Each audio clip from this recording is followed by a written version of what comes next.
Good day, everyone. Today, our discussion will be on the organizing of the corporation. The process of organizing a corporation generally consists of 3 stages, which normally require the aid of legal competent advisors. As it should be, aid of competent legal advisors.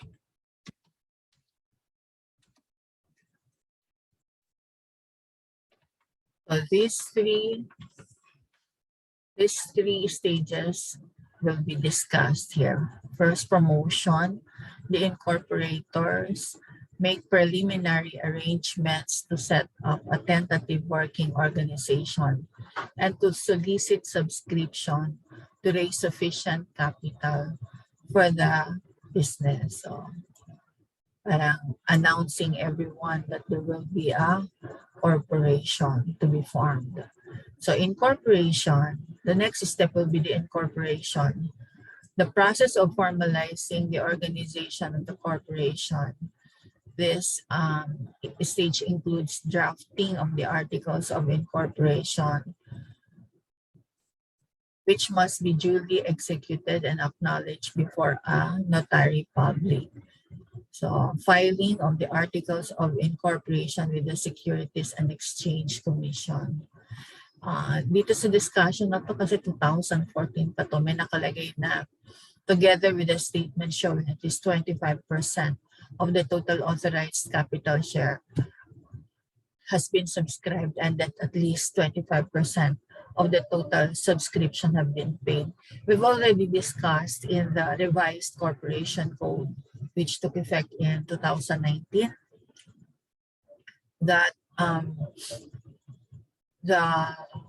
there is no need for this 25% authorized share capital. Pwede na kahit na hindi 25%. Kailangan na lang itong 25% authorized, subscribed, and paid up doon sa increase na lang in the authorized capital share. Kapag magdadagdag na lang ng authorized capital share yung corporation, tsaka na lang maglalagay nitong requirement na to. And the third is, after the required fees have been paid and upon approval of the articles of incorporation, the SEC issues a certificate of incorporation, the date of which being considered as the date of registration or incorporation. Parang yun yung birthday ng corporation. Kasi consider natin na tao yung corporation, meron siyang birthday. Yun yung kanyang registration date or incorporation date. Then, the corporation commences its business. The business should start its operation within 2 years from the date of incorporation. Failure to do so will automatically dissolve the corporation without a need for a pre-hearing. Ito yung sa lumang batas. Ano ba yung napag-aralan natin sa bagong batas? Ilang taon na lang ba para ma-consider na dissolve yung corporation? 5 years, within 5 years without operation, considered as dissolved na yung corporation. Okay. Costs incurred during incorporation, such as filing, fees, cost of printing, staff certificates, promoters, commission, legal fees, are known as organization cost or pre-operating cost. Under PAS 38, intangible assets, organization, or pre-operating cost are charged to expense in the period they are incurred. Nung panahon namin, capitalized ito. Pero dito, ngayon, sa PAS 38, pre-operating or organization cost are charged to expense in the period incurred. So, nagiging period cost na siya. Hindi na siya asset. Kasi ina-amortize pa yan sa aming panahon. Pero with the advent of PAS 38, hindi na kasi nagiging period cost na yan. Kung kailan na na-incur yung cost, doon mo na i-record as expense. So we have to submit to the SEC Articles of Incorporation. So, dun sa unang discussion natin, marami, binasa natin yan sa Revised Corporation Code, no? Ito na yung summary niya, kung ano-ano yung dapat laman ng Articles of Incorporation. So, name of the corporation, purpose or purposes for which the corporation is formed, the place of the principal office of the corporation, the term of existence of the corporation. Ito not exceeding 50 years, hindi na kasi nasa bagong batas ay perpetual na ang corporation unless indicated in the Articles of Incorporation na hindi siya perpetual and for a specific term lang. The names, nationalities, and addresses of the incorporators. The names of the directors who will serve until their successors are duly elected and qualified in accordance with the bylaws. The authorized capital share. The authorized share capital or the authorized capital stock, the classes of share capital or classes of capital stocks to be issued, and the number of shares and terms of each class indicating the per value per share, if there is any, the value per share. Okay. If there's any, the amount of subscription to the share capital or capital stock, the names of the subscribers and the number of shares subscribed by each, and the total amount on the subscriptions to the share capital and the amount paid by each subscriber on his subscription. We'll discuss that later. So bylaws, the bylaws of the corporation supplement the Articles of Incorporation. So ito kasing Articles of Incorporation, parang ito yung ulo, yung face ng corporation. Ano yung makikita mo sa isang corporation? So, kung consider mo na tao ang isang corporation, yung Articles of Incorporation yung face niya, yung mukha niya. Now, yung bylaws naman, ito na yung katawan niya, kung paano siya gagalaw. So, paano ba kikilos ang corporation? Ito yung nakalagay sa bylaws. The bylaws of the corporation supplements the Articles of Incorporation. It contains provisions for the internal administration of the corporation. The corporate bylaws normally include the following: on the day, place, and manner of calling the annual stockholders or shareholders meeting, manner of conducting meetings, the circumstances which may permit the calling of special meeting of the shareholders, the manner of voting and use of proxies, the manner of electing the directors and number of directors, the term of office of the directors, the authority and duties of the directors, the manner of selecting the corporate officers, the authority and responsibilities of the officers, the procedure for amending the Articles of Incorporation and procedure for amending the bylaws. So yun, paano kikilos talaga yung corporation, nasa bylaws siya. So aside from the Articles of Incorporation and bylaws, there are other corporate records that must be kept. The corporation generally maintains the following records to keep track of its various transactions. To keep the record of all business transactions, the corporation needs journals, ledgers, vouchers, and other supporting documents. So ito yung mga accounting records. Now, corporations should also keep minutes of the meetings of the directors, minutes of the meetings of the shareholders or stockholders, stock transfer book, shareholders, stockholders journal, a chronological and numerical record of stock certificates issued, shareholders ledger, alphabetical record of individual shareholders, subscribers ledger, the alphabetical record of individual subscribers, and optional and supplementary reports. So, we're going to discuss the share. Ayan yung mga records na dapat i-keep ng corporation. Now we go to the source of capital of the corporation, which is the share capital. So share capital is the total, di ba dito sa minutes, dito sa articles of incorporation, nakalagay dito is the authorized capital share. Ito, di ba? Authorized share capital, the classes of share capital, and to mention a number of shares and terms of each class indicating value per share if there is any. So, itong portion na to, discuss natin yung share capital. Ano nga ba yung share capital na yan? The share capital is the sum total of money raised by a company from private and public sources through an issue of shares. So, ang source ng funds ng corporation, pwedeng utang, bonds, mag-issue ng bonds, or mag-apply for long-term loan, or mag-issue ng share capital. So, since a company is an artificial person and cannot generate money on its own, it sells its share to different investors called shareholders. These shareholders get share of the company against the money invested.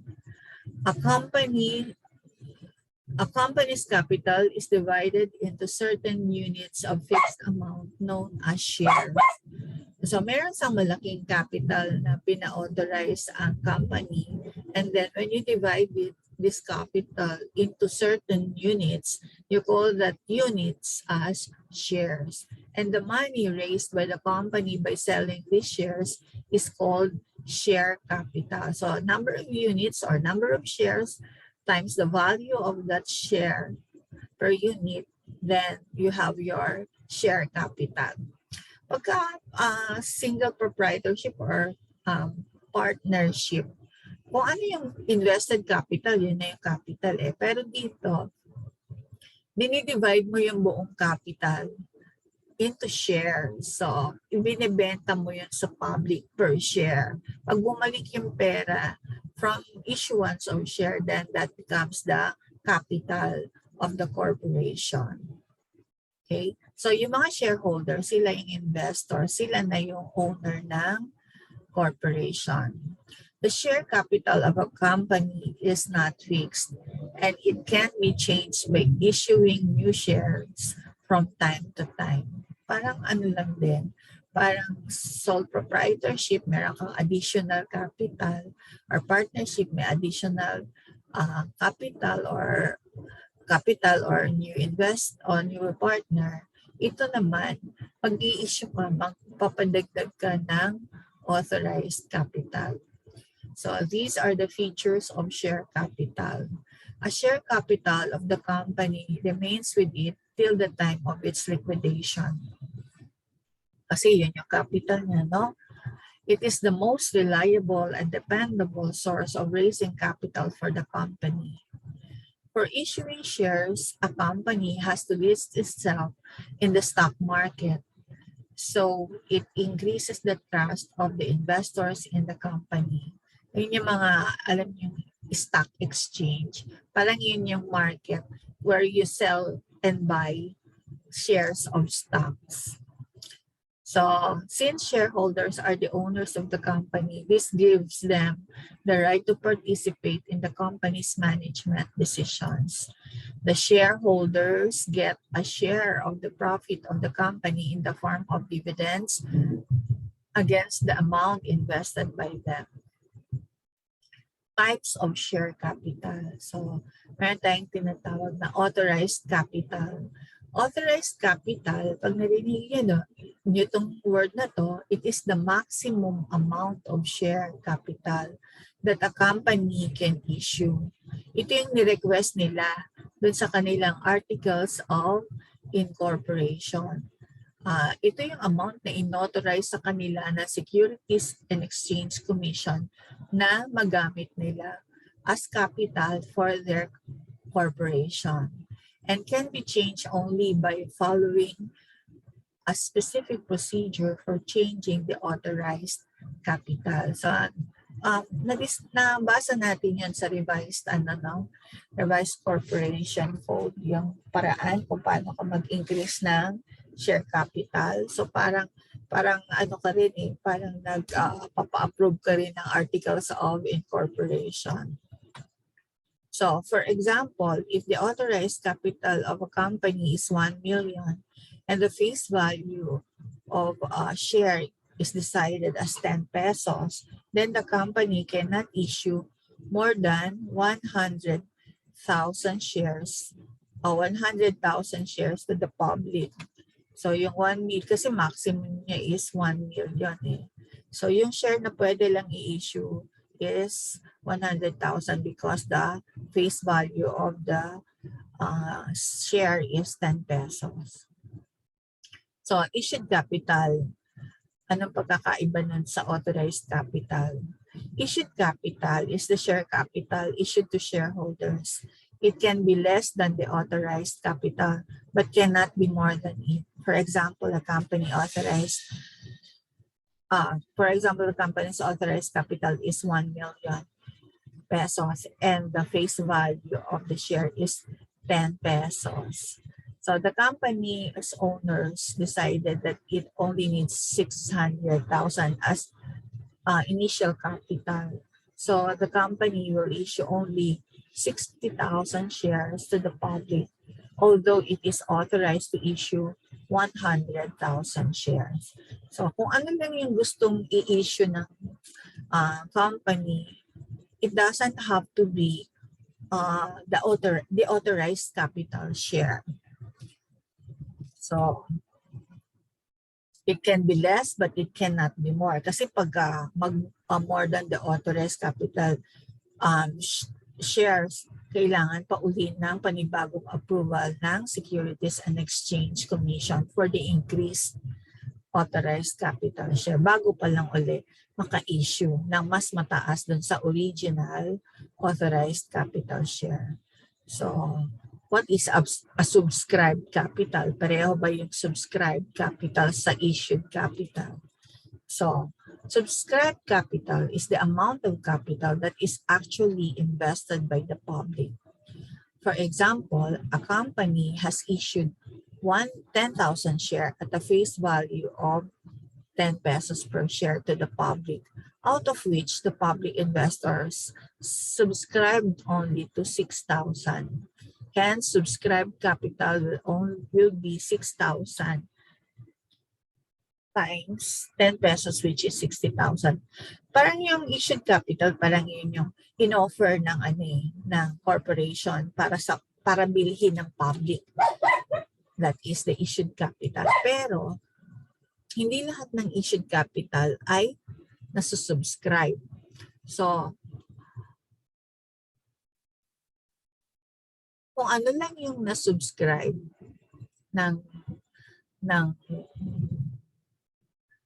public, yun lang yung babayaran ng public.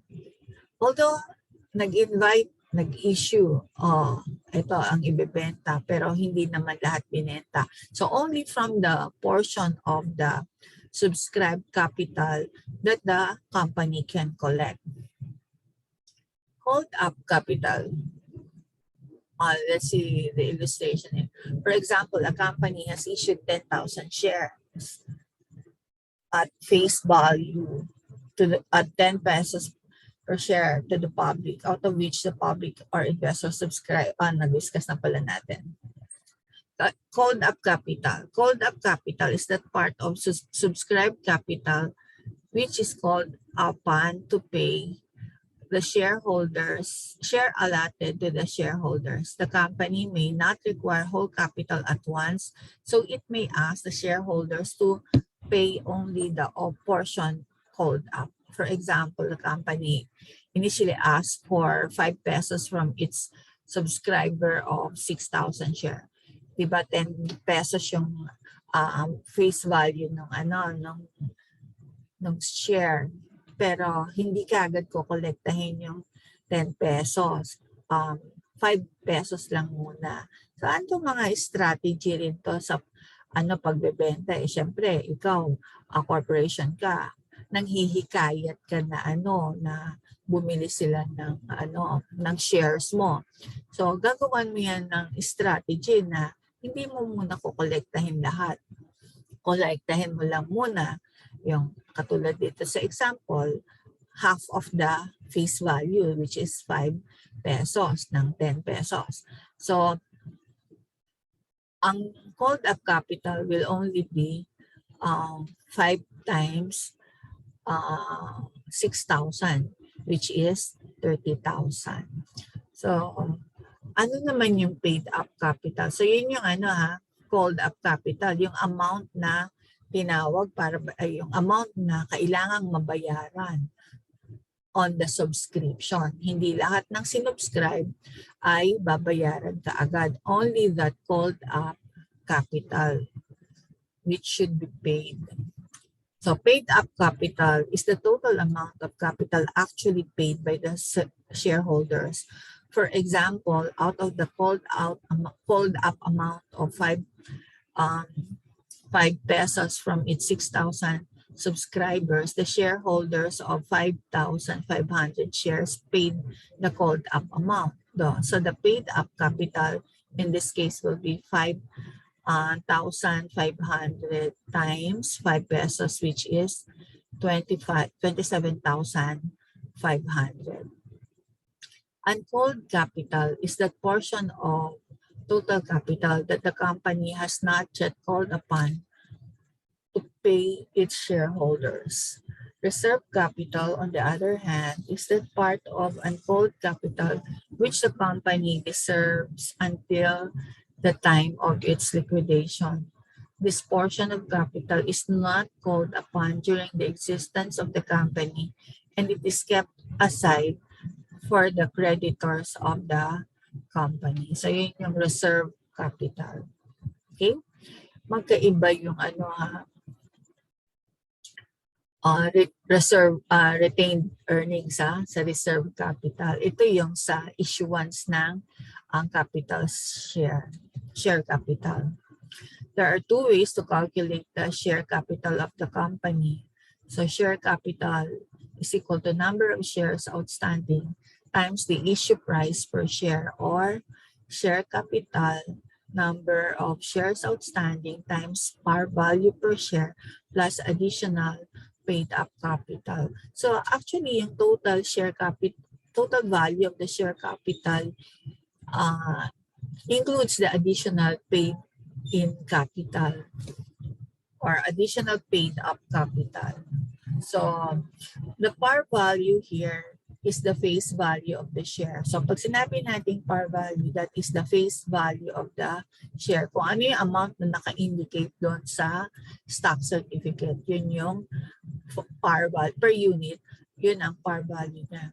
Yung additional paid up capital or additional paid in capital, ito yung amount in excess of the par value. Tulad doon sa example natin, 10 pesos yung yung nakalagay na face value or par value dun sa certificate, nabenta ng 15 pesos, then meron siyang additional paid up or paid in capital na 5 pesos. Let's, for example, DNC company issued 10,000 shares with par value of 10 and an issue price of 15. So the common stock is calculated as 10,000 shares times 10 pesos, which is equal to common stock 100,000 pesos plus additional paid up capital computed as additional paid up capital 10,000 times 5, which is 50,000. Itong 5 na to yung, diba, 10 nabenta ng 15. So merong 5 on the 10,000 shares. So magiging 50,000. So the total capital is computed as 100,000 plus 50,000 or 150,000. kung magkano na yung na-receive na pera. Share capital as source of fund. Share capital is money raised by the issue of shares to the public, which is called the shareholders of the company. It is one of the major sources of capital funding by the stock companies. Raising capital through the issue of shares has its own pros and cons, which a company has to weigh before making the funding decision. So ano ba yung mga advantages ng raising share capital? No fixed monthly payment. One of the biggest advantages of share capital is that the company need not worry about fixed monthly installments and interest payments that are there in the case of bank loans. The company only distributes its profits in the form of a dividend, but that too can be halted if necessary. Ibig sabihin, pwede hindi magbigay ng dividend kung kinakailangan huwag magbigay ng dividend. Flexibility in terms of capital usage. So the company can use the money it raises through the issue of shares in whatever way it decides. There are no restrictions or requirements attached to the usage of funds. Flexibility in terms of raising capital. The company can decide how much and when to issue shares.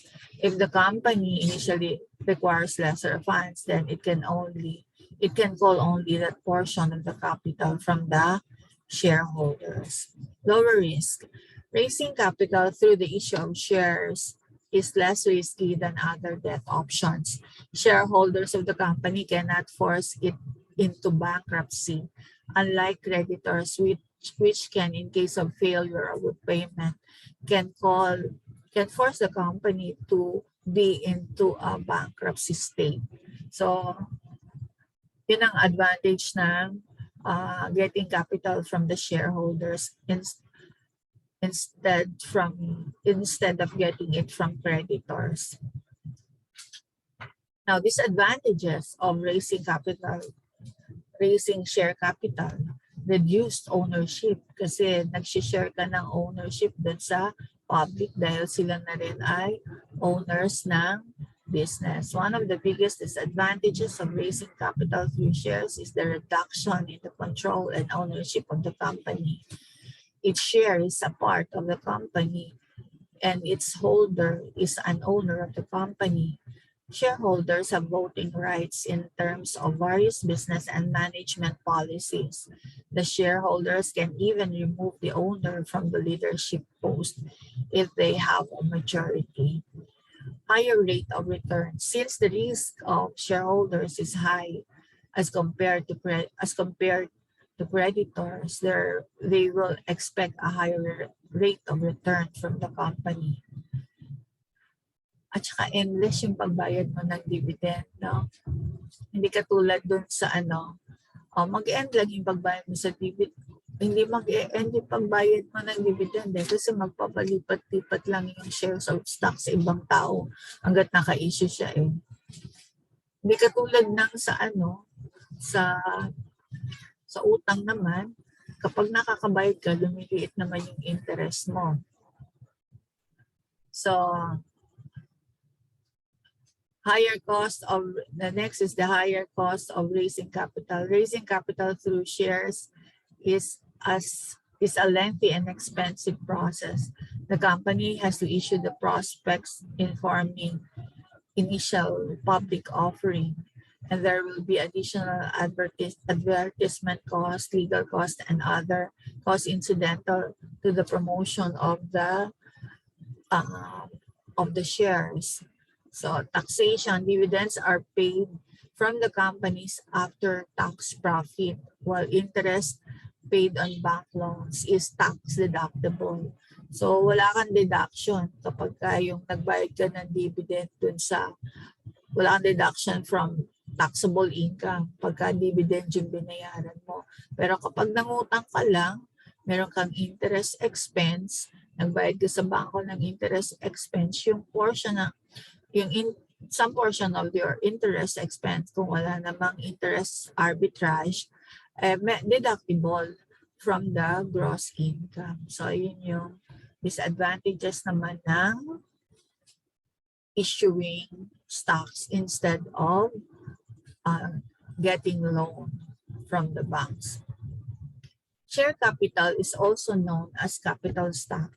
It is the amount stated in the articles of incorporation to be subscribed and paid in or secured to be paid in by the shareholders of the corporation, either in money or in property, labor or services, upon the organization of the corporation or afterwards, or upon which it is to conduct its operation. So, classes of share capital.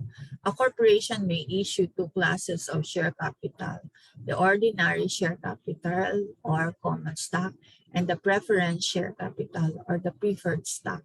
Nung panahon namin, common stock and preferred yan. Pero ngayong panahon nyo, ordinary, preference. So, ordinary ang ibig sabihin, common, diba? Preference, ibig sabihin, preferred. Hindi na adjective, pinagbaliktad lang, ano ba to, ordinary and preference. Okay? Tandaan nyo na lang, ordinary, common. Preference, preferred, pareho lang. When a single class of share capital is issued, it is an ordinary share capital. So, kung isang klase lang ang in-issue, wala nang iba, it must be share capital, a common share or ordinary share. Kasi yun lang yung may voting rights eh. Yung preference share, walang voting rights. Eh, paano mag-e-elect ng officer kung walang ordinary or common share? Ordinary share capital entitles the holder to an equal or pro rata division of profits without any preference or advantage over any class of shares. Preference share capital, on the other hand, entitles the holder to enjoy priority as to distribution of dividends and distribution of assets upon corporate liquidation. Dividends of our corporate profits distributed to the shareholders. So yung corporation, meron siyang profit. Yung profit na yon, dinedeclare niya na some portion of that profit, dinedeclare niya as dividend para ma-distribute sa mga shareholders. Kung i-compare natin yan sa partnership and corporation, yung biniling shares of stock ng investor, yun yung capital niya. Ngayon yung drawings niya or withdrawal will be the dividend. So, i-correlate nyo na lang para madali. Dividend, yun yung withdrawal ng investors or ng shareholders. Yung shares of shares of stocks niya or shares in the corporation, yun yung kanyang capital. Okay? Kasi baka malito-lito na kayo. Unless otherwise stated in the contract, all shareholders have the same basic rights. These are as follows: to share in the distribution of corporate profit, to share in the distribution of asset upon corporate liquidation, to vote in shareholders meeting. Para lang ito sa owner ng common shares or ordinary shares. To maintain one's ownership interest in the corporation through purchase of additional shares when a new share capital is issued. This is known as preemptive right. So kunyari, mag-i-issue na naman yung corporation ng panibag, nakabili na yung, nakapag-issue na ng una yung corporation na shares. Tapos mag-i-issue naman uli panibago. So yung previous, yung mga naunang shareholders, meron silang preemptive right. Ibig sabihin, meron silang karapatang bumili bago ibenta yon sa iba. If a corporation issues both preference and ordinary share capital, the articles of incorporation or the corporate bylaws should state the special features of each class of share capital. So, kapag walang ibang capital, ordinary yon. Assumption talaga doon, ordinary yon. Wala nang iba. Ngayon, kung mag-i-issue ng panibagong klase ng share capital, yung preference share, kailangan naka-indicate yung mga rights ng preference share na yun or preferred shares na yun. Both preference and ordinary share capital may be issued with par, without par, but with stated value, or without par and without stated value. A par value share capital has a nominal or face value stated in the face of the stock certificate and in the articles of incorporation. So in articles of incorporation, naka-indicate na doon, authorized capital share with a par value of so and so per share. A no par but with stated value share capital has a nominal value stated in the articles of incorporation but not on the face of the stock certificate. So pag sinabi mong no par, meron pa rin siyang nominal value dun sa articles of incorporation na pinasa SEC. Pero dun sa stock certificate, hindi na nag-a-appear yung value na yon. Kaya tinatawag siya ng no par. Pero actually, with par value siya or with face value siya. Kaya lang, hindi na nakalagay sa stock certificate. Nandun lang sa articles of incorporation. A no par, no stated value share capital has no nominal value stated either in the articles of incorporation nor on the face of the stock certificate. So sinabi lang yung yung number of shares at saka yung amount na authorized capital pero walang nakalagay na par value or stated value per share. Okay.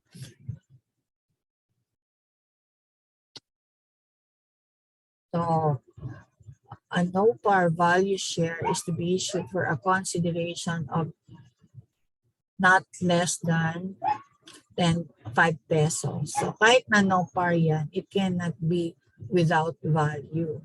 Kailangan, may value pa rin siya, 5 pesos or more. Okay? So, ito yung preference share capital. A preference share capital is generally issued with a par value and dividend rate. The holders of the preference shares have priority as to distribution of dividends and as to distribution of assets in the event of corporate liquidation. Alam yung preference shareholder, parang a combination siya ng investor at the same time creditor. Kasi mas inuuna siya, di ba? Pagka di ba, inuuna palagi yung creditor kesa sa owner or the partners dun sa partnership. Di ba? So, ganun din ang nature ng preference shareholders, parang half investor, half creditor. Kasi hindi sila nagpa-participate sa management. Pero pagbigay ng dividend, nauuna silang bigyan. O more of a creditor investor ang nature ng preference shareholders. However, this does not mean that the holders are assured of regular receipt of dividends. Kapag cumulative preference share, kahit hindi nabigay yung dividend na declare for a certain period, dahil cumulative yan, matatanggap pa rin yan ng preference shareholders kapag available na yung fund for distribution. This means that the dividend requirements on preference share must first be met before any payment can be made to holders of ordinary shares. So, yung ordinary shareholders makakatanggap lang ng dividend kapag nabayaran na lahat yung dividend for the preference shareholders. A corporation may issue more than one class of preference shares. Generally, preference shares may be classified as cumulative preference shares. Ito yung sinabi ko kanina. Kung nakapag-declare ng dividend pero hindi nabayaran, kahit hindi nabayaran yan, kapag ka meron ng pera ang corporation, babayaran pa rin yan. So, this entitles the holders to the receipt of previous year's unpaid dividends before any payment can be made to ordinary shareholders upon dividend declaration. This means that if dividend is not declared in a particular year, the right to such dividend is not lost but carried forward to the subsequent year. So yung declaration and payment, kung declaration naman yung pag-uusapan, kahit hindi nag-declare, kapag hindi nawawala yung karapatan sa susunod na declaration ng dividend. Okay?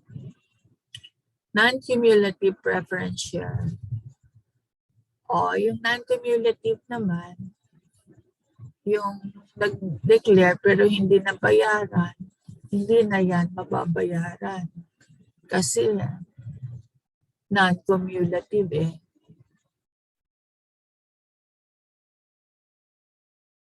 So, kapag nag-declare,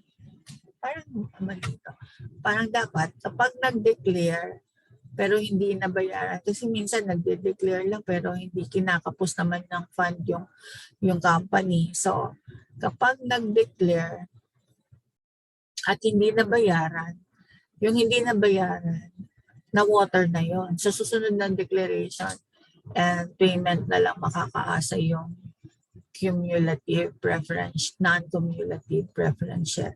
Pero dito sa cumulative, nag-declare pero hindi nabayaran kasi walang pondo. Pag nag-declare uli, sa susunod yung company ng dividend at makakabayad, dapat babayaran din yung mga naunang dividends na na-declare. So medyo mali yata yung discussion dito nila.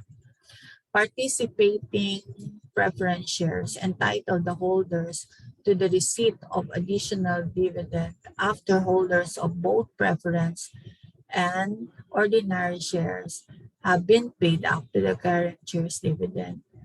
This means that the holders of preference shares have the right of extra share in extra dividend. Ibig sabihin,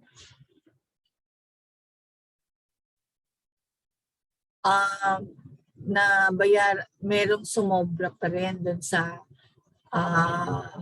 pera ng company after mabayaran yung preference share dividend at saka yung common share dividend. Makakakuha pa rin yung preference share participating kapag may natira pa dun sa pera ng corporation na na-declare for common shares and preference share. Participating preference shares may be fully participating or participating only up to a certain amount of percentage. So kung fully participating yan or participating up to a certain percentage, dapat nakalagay yan sa Articles of Incorporation. Non-participating preference share, kung up to declared lang siya, dividends, kahit na may extra dividends pa para sa ordinary, meron pang extra dividends, hindi na sila makakatanggap. Mapupunta na lahat sa ordinary shareholders. We have this convertible preference share kapag pwedeng gawing ordinary or preference share yung preference shares na hawak nila. So, hindi lahat ng preference shares ay convertible. Only those which are indicated in that kind of share na nakalagay talaga, convertible preference share siya. So, mako-convert siya into a common share. Kunyari, ayaw na niya maging partly creditor, partly investor. Gusto niya na maging full-time investor at gusto niya na mag-participate sa election, then pwede niya pa-convert yung kanyang share into an ordinary or common share. Redeemable preference share.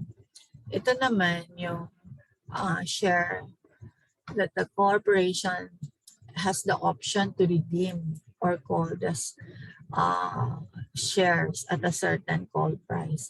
Nag-issue sila ng preference share pero nakalagay dun sa preference share na yun na redeemable yun kapag anytime or within a specific period of time, the corporation may call back those shares at a certain call price. Okay?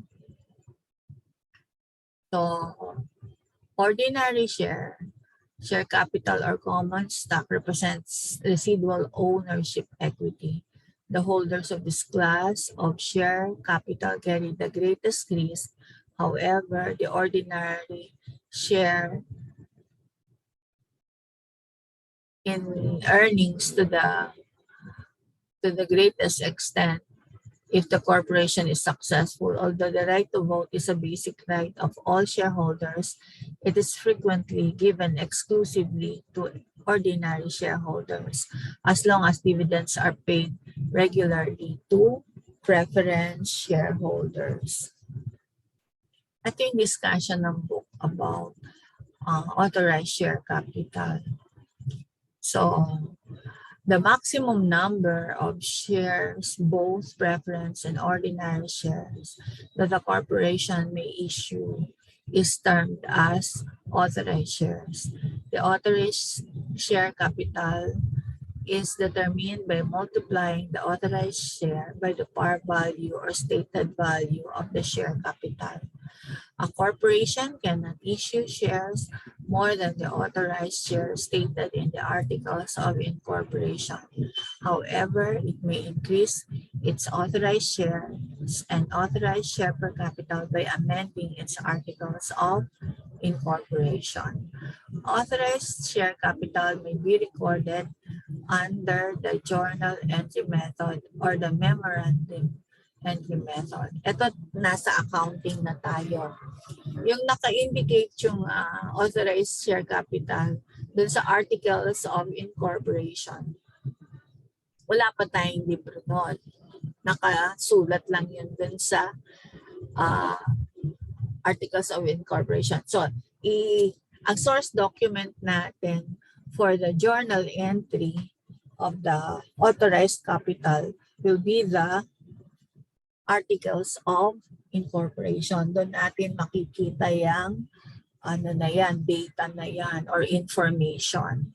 So, we can record in our books of accounts this authorized share capital in two ways, no? Meron tayong tinatawag na memorandum entry method at saka yung journal entry method. So, kapag memorandum, ilalagay mo lang doon sa unang-unang entrada mo sa journal mo na authorized to issue 100,000 shares of common share capital with a par value of 10 pesos. Example lang yan. So kung journal entry naman, ang entry ay debit unissued common share capital. Unissued common share capital 100,000 ay 1 million. Unissued share capital 1 million. Authorized common share capital 1 million credit. So debit mo yung unissued kasi hindi mo pa na-i-issue. And then ang i-credit mo ay authorized share capital. But naka-credit kasi capital pa yan, diba? Yan pa yung capital mo. Yan yung authorized ka mag-issue. Yan yung hypothetical or imaginary capital. Kumbaga sa corporation, lahat kasi ini-imagine natin dyan eh. So pati yung capital natin sa simula, ini-imagine pa lang natin. Ito yung ini-imagine natin magiging capital natin. Ito yung ini-imagine natin capital. Pero hindi pa natin hawak yung pera na yan. Imaginary capital pa lang yan. Kasi yan pa lang yung in-approve ng Securities and Exchange Commission. Intangible pa yan. Hindi pa natin yan nahahawakan na pera. Yan pa lang yung ine-expect natin magiging pera. If eventually lahat yan gagamitin natin. Okay? The total amount is recorded is computed by multiplying authorized shares by the par value or the stated value of the share capital. Thus, this method cannot be used if the share capital is no par value and no stated value. So, kung no par value yan and no stated value yan, ang gagamitin mong method dyan ay memorandum entry. So, dahil di ba naman kailangan ng amount sa memorandum entry. Okay? So, pero pagka journal entry, hindi mo magagamit itong journal entry method na to kung walang par value o no stated values.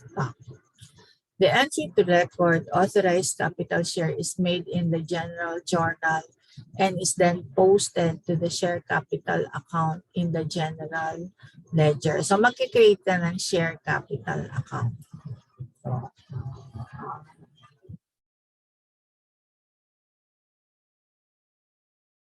if more than one class of these capitals are issued, a separate entry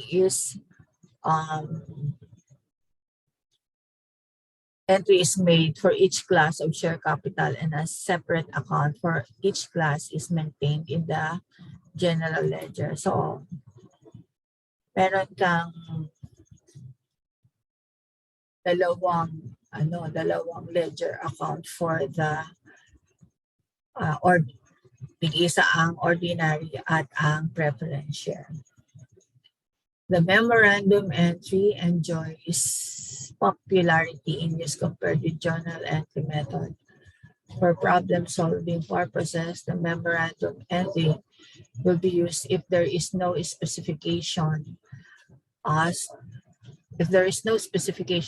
to which method will be used. Mas madali yung memorandum entry pagka sa issuance ng authorized, pag sa recording ng authorized capital stock. Okay? So, ito yung illustration sa libro. Okay. The Joyful Company was organized in January 20. I-update na natin. January 1, 2022.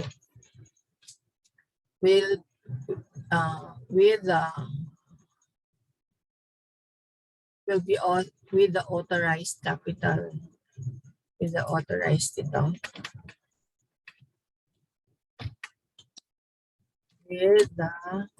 With authorized capital share as follows. 10,000 shares of 10% preference share capital with a par value of 100 per share. So magkano yun? 10,000 times 100 pesos. So madadagdagan ng 3 zero, 100,000 pesos. Tapos 200 shares of ordinary share per capital with a par value of 10 pesos per share. So, dalawang entry.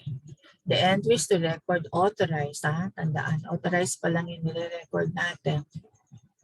In the general ledger, memorandum A, case 1, memorandum entry is used. 2022. January 1, ito yung memorandum entry. So, ito yung memorandum entry. Susulat lang. Ay, ito. January 1, authorized to issue 100,000 with the parang saan. a number, another entry kasi sabay naman yan ginawa yung Articles of Incorporation para sa ordinary and preference. So ito naman yung para sa ordinary or share. Itong isa, January 1 para sa preference share. Itong January 1 na susunod para sa ordinary share capital. Okay? Or walang debit and credit yan kasi memorandum entry lang yan. Isusulat lang dun sa January 1 date. Okay? Ngayon, ito yung journal entry. Ito yung pag-aralan nyo. Pero hindi daw to popular. Mas popular yung yung memorandum entry. Mas madali nga naman kasi parang masalimuot din ito. Pero kasi may mga subscription, may par value. So, on January 1, unissued, ang entrada natin, anong account title? Tandaan nyo na yung account title. Unissued preference, mahaba unissued preference share capital. Kasi authorized pa lang, kaya unissued pa. So, tandaan nyo rin yung authorized preference share capital. Medyo mahaba yung account title, no? So, authorized preference share capital. Debit, unissued preference share capital, and credit, authorized preference share capital. Saan nakuha yan? 10,000 shares times 100 par value. So, 1 million. Now, dun sa pangalawa, sa ordinary share, magkano yun? 200 shares times 10 pesos. So, debit, unissued ordinary share capital. Ang habo, unissued ordinary share capital, and credit, authorized ordinary share capital. Tabisaduhin nyo yung mga account titles. Unissued preference share capital, credit, authorized preference share capital, o unissued ordinary share capital, authorized ordinary share capital. Okay? So this is now your ledger.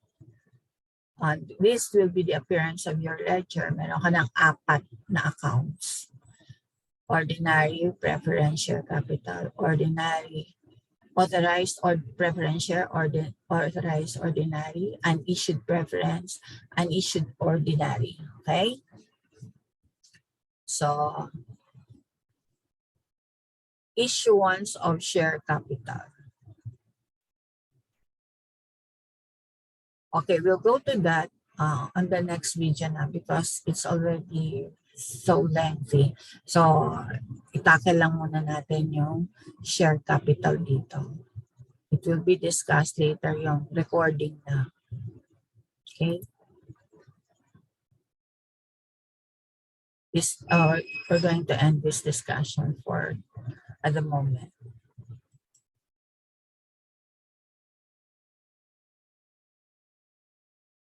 Wait for the next discussion. Thank you.